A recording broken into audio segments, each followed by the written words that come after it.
ਜੋ ਮੂਰਤ ਨਹੀਂ ਹੈ ਤੇ ਅਮੂਰਤ ਵੀ ਨਹੀਂ ਹੈ ਉਹਦਾ ਸਹਾਰਾ ਲਓ। ਇਹ 13ਵਾਂ ਸੂਤਰ ਹੈ। ਅਸੀਂ ਜਾਣਦੇ ਹਾਂ ਮੂਰਤ ਕੀ ਹੈ, ਪਦਾਰਥ ਕੀ ਹੈ, ਸਾਕਾਰ ਕੀ ਹੈ। ਪਦਾਰਥ ਦਾ ਸਾਨੂੰ ਪਤਾ ਹੈ, ਸਾਨੂੰ ਅਮੂਰਤ ਦਾ ਕੋਈ ਪਤਾ ਨਹੀਂ। ਇਸ ਲਈ ਲੋਕ ਕਹਿੰਦੇ ਆ ਵੀ ਆਤਮਾ ਅਮੂਰਤ ਹੈ, ਪਦਾਰਥ ਦੇ ਪਾਰ ਹੈ। ਪਦਾਰਥ ਦਾ ਆਕਾਰ ਹੈ, ਗੁਣ ਹੈ। ਆਤਮਾ ਦਾ ਆਕਾਰ ਨਹੀਂ, ਗੁਣ ਨਹੀਂ, ਨਿਰਗੁਣ ਹੈ, ਨਿਰਾਕਾਰ ਹੈ। ਤਾਂ ਪਦਾਰਥ ਨਾਲ ਅਸੀਂ ਆਤਮਾ ਦੀ ਵਿਆਖਿਆ ਕਰਦੇ ਹਾਂ। ਪਦਾਰਥ ਹੈ ਮੂਰਤ, ਆਤਮਾ ਹੈ ਅਮੂਰਤ। ਸਾਨੂੰ ਮੂਰਤ ਦਾ ਹੀ ਪਤਾ ਹੈ, ਅਮੂਰਤ ਦਾ ਕੋਈ ਪਤਾ ਨਹੀਂ ਹੈ। ਇਹ ਸੂਤਰ ਕਹਿੰਦਾ ਵੀ ਜੇ ਤੁਸੀਂ ਆਪਣੇ ਹੀ ਸੱਚ ਵਿੱਚ ਪ੍ਰਵੇਸ਼ ਕਰਨਾ ਹੈ ਤਾਂ ਮੂਰਤ ਨੂੰ ਛੱਡ ਹੀ ਦੇਣਾ ਪਏਗਾ, ਅਮੂਰਤ ਵੀ ਛੱਡ ਦੇਣਾ ਪਏਗਾ, ਆਕਾਰ ਤਾਂ ਛੱਡਣਾ ਹੀ ਪਏਗਾ, ਨਿਰਾਕਾਰ ਵੀ ਛੱਡ ਦੇਣਾ ਪਏਗਾ। ਕਿਉਂ? ਜ਼ਰਾ ਕਠਿਨ ਹੈ। ਇਸ ਲਈ ਇੰਨੀ ਝਿਜਕ ਦੇ ਨਾਲ ਇਹ ਸੂਤਰ ਲਿਖੇ ਗਏ ਹੈ ਕਿ ਆਕਾਰ ਤਾਂ ਛੱਡ ਦੇਣਾ ਹੀ ਪਏਗਾ, ਨਿਰਾਕਾਰ ਵੀ ਛੱਡ ਦੇਣਾ ਪਏਗਾ। ਕਿਉਂਕਿ ਨਿਰਾਕਾਰ 'ਚ ਹੀ ਆਕਾਰ ਮੌਜੂਦ ਹੈ, ਉਹ ਆਕਾਰ ਨਾਲ ਹੀ ਪਰਿਭਾਸ਼ਿਤ ਹੁੰਦਾ ਹੈ। ਜੇ ਕੋਈ ਪੁੱਛੇ ਕਿ ਨਿਰਾਕਾਰ ਕੀ ਹੈ ਤਾਂ ਤੁਸੀਂ ਇਹੀ ਕਹੋਗੇ ਜਿੱਥੇ ਆਕਾਰ ਨਹੀਂ। ਆਕਾਰ ਨਾਲ ਹੀ ਬੱਧਾ ਹੈ ਨਿਰਾਕਾਰ ਵੀ। ਨਿਰਾਕਾਰ ਵੀ ਆਕਾਰ ਤੋਂ ਮੁਕਤ ਨਹੀਂ ਹੋ ਪਾਉਂਦਾ, ਕਿਉਂਕਿ ਨਿਰਾਕਾਰ ਦੀ ਵੀ ਕੋਈ ਵਿਆਖਿਆ ਨਹੀਂ ਹੋ ਸਕਦੀ ਆਕਾਰ ਦੇ ਬਿਨਾਂ। ਝਗੜਾ ਚੱਲਦਾ ਹੈ। ਆਕਾਰਵਾਦੀ ਹਨ, ਨਿਰਾਕਾਰਵਾਦੀ ਹਨ, ਸਰਗੁਣਵਾਦੀ ਹਨ, ਨਿਰਗੁਣਵਾਦੀ ਹਨ। ਉਹ ਬੜੇ ਵਿਵਾਦ ਕਰਦੇ ਆ ਕਿ ਪਰਮਾਤਮਾ ਨਿਰਗੁਣ ਹੈ ਕਿ ਸਰਗੁਣ ਹੈ। 1000 ਸਾਲ ਤੋਂ ਵਿਵਾਦ ਚੱਲਦਾ ਹੈ। ਲੇਕਿਨ ਇਹ ਸੂਤਰ ਕਹਿੰਦਾ ਕਿ ਪਰਮਾਤਮਾ ਨਾ ਸਰਗੁਣ ਹੈ ਨਾ ਨਿਰਗੁਣ ਹੈ। ਇਹ ਸੂਤਰ ਕਹਿੰਦਾ ਵੀ ਨਿਰਗੁਣ ਦੀ ਵੀ ਪਰਿਭਾਸ਼ਾ ਜਦ ਗੁਣ ਨਾਲ ਹੀ ਹੁੰਦੀ ਹੈ ਤਾਂ ਕਿੰਨਾ ਸਾਰ ਰਿਹਾ ਤੁਹਾਡੇ ਨਿਰਗੁਣ 'ਚ।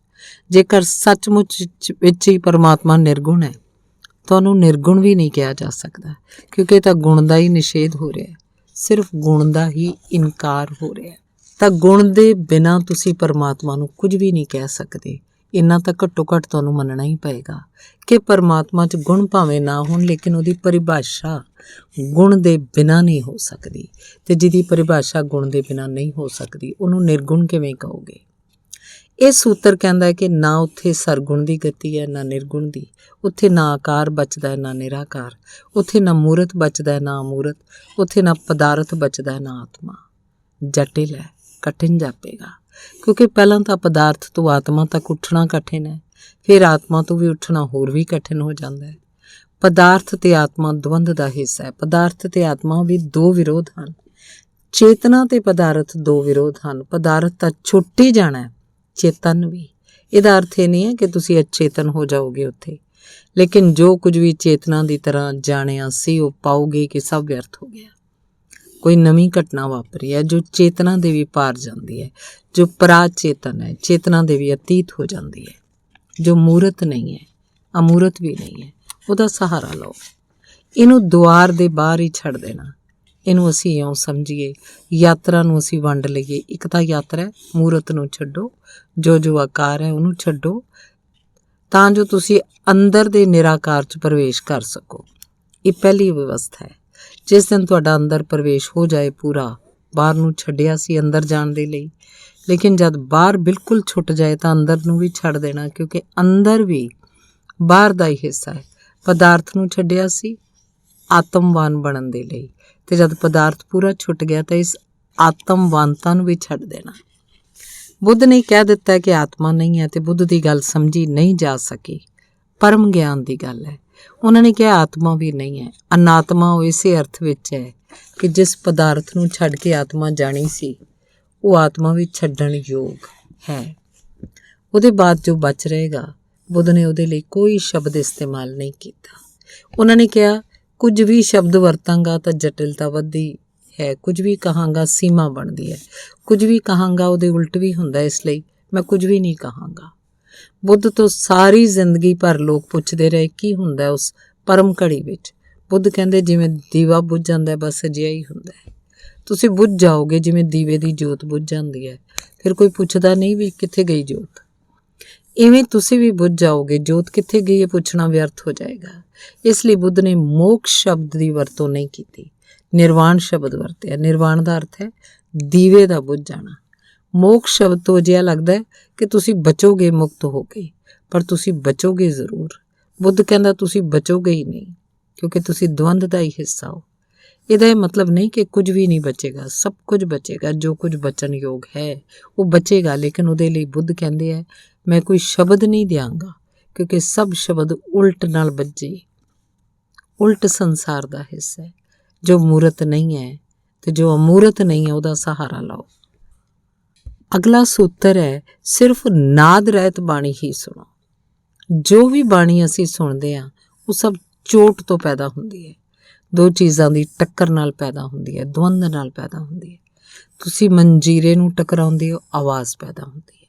ਜੇ ਦੋਵਾਂ ਹੱਥਾਂ ਨੂੰ ਟਕਰਾਉਂਦੇ ਹੋ, ਆਵਾਜ਼ ਪੈਦਾ ਹੁੰਦੀ ਹੈ।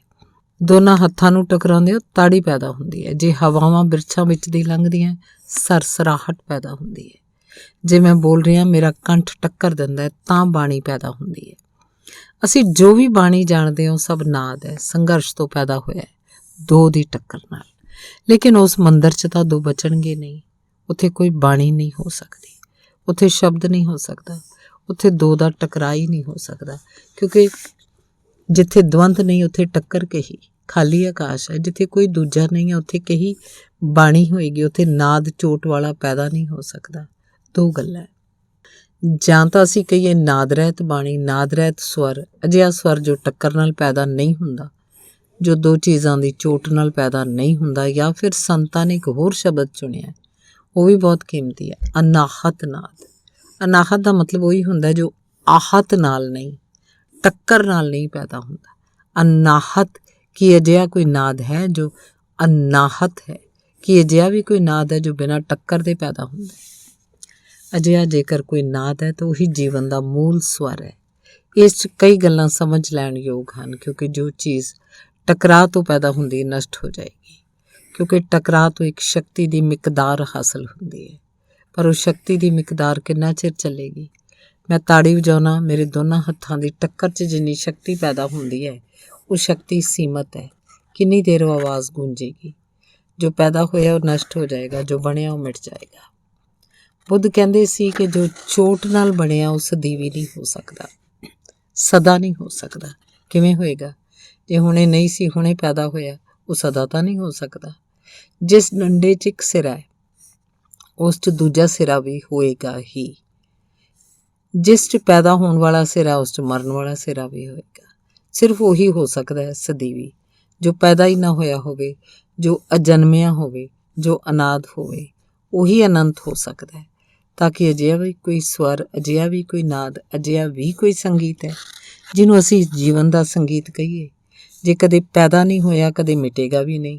ਅਤੇ ਜਦ ਤੱਕ ਅਸੀਂ ਉਹਨੂੰ ਨਾ ਜਾਣ ਲਈਏ ਤਦ ਤੱਕ ਅਸੀਂ ਜੀਵਨ ਦੀ ਪਰਮ ਅਵਸਥਾ ਨੂੰ ਨਹੀਂ ਜਾਣਿਆ। ਸਿਰਫ ਨਾਦ ਰਹਿਤ ਬਾਣੀ ਸੁਣੋ, ਉਹੀ ਹੋਏਗੀ ਸ਼ਕਤੀ। ਸਿਰਫ ਨਾਦ ਰਹਿਤ ਸਵਰ ਸੁਣੋ, ਉਹੀ ਹੈ ਪਰਮ ਸੰਗੀਤ। ਪਰ ਕਿਵੇਂ ਇਹਨੂੰ ਸੁਣੋਗੇ? ਧੰਨਵਾਦ।